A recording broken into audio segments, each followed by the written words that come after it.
Bonjour à tous, heureux de vous retrouver pour cette nouvelle quotidienne Quintet Flash direction ce lundi l'hippodrome d'Enghien à l'occasion du prix de Saint-Chamond. On va évoluer sur 2150 mètres, bien évidemment un départ à l'Autostar. Attention, à Enghien c'est 8 par ligne et non pas 9 comme à Vincennes.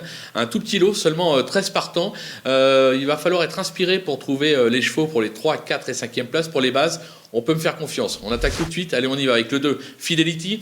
Sa forme est sûre, comme l'attestent ses deux récents succès. C'était à Mokanchy et à Pornichet. Elle est idéalement engagée en première ligne. Elle doit lutter pour la victoire. Le 7, Vladel Ronco. On va oublier son récent faux pas. C'est un cheval qui affiche 80% de réussite sur ce parcours. Il est confirmé dans cette catégorie. Sage, il doit également lutter pour la victoire. Du côté des opposants, le numéro 9, Phil Collins, qui reste sur de bonnes performances en province. Elle a fait ses preuves sur cette piste et s'adapte à toutes les distances, même en seconde ligne, je m'en méfie. L'As Cartago Della, alors elle est délicate, comme l'attestent ses 3 dernières disqualifications. Elle ne reste pas moins dotée de quelques moyens, notamment sur ce type de parcours. Je pense qu'elle peut se réhabiliter pour l'occasion. Le numéro 4, Caïd Doré, qui n'a pas été ridicule dernièrement à ce niveau, c'était à Vincennes. Il a déjà prouvé qu'il n'était pas dénoué de vitesse.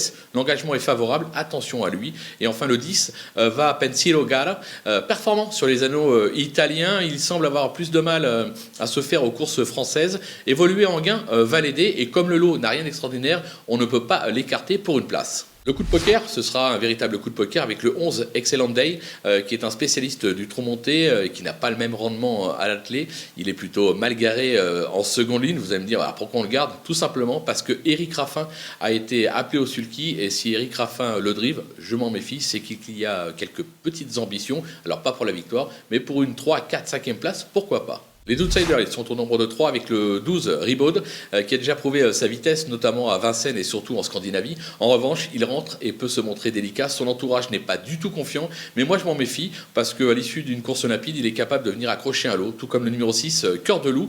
Plaisant en début d'été, c'était en province. Il a quelque peu marqué le pas ces dernières semaines. Il est pour moi doté de plus de tenue que de vitesse, mais là encore, je vous dis, le lot n'a rien d'extraordinaire. On ne peut pas l'écarter. Et enfin, le numéro 8, Deguet Normand. Alors la constance n'est pas son fort, mais le potentiel est là.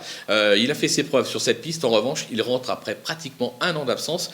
Son entourage, Junior Gelpa, dit qu'il n'a aucune chance, mais on est habitué avec Junior. Il a mis un emoji rouge sur le trot. Moi, je m'en méfie parce qu'en général, la première course d'une rentrée est souvent excellente, donc il peut surprendre à très belle cote. Du côté des délaissés, il en reste 2. Le 3, Dictat du Star, qui a gagné l'essentiel de ses gains sous la selle. Ça se complique à l'attelé. Je pense qu'il court ici surtout pour peaufiner sa forme pour plus tard. Et enfin, le numéro 5, Delmonica, qui n'a fait que décevoir cette année.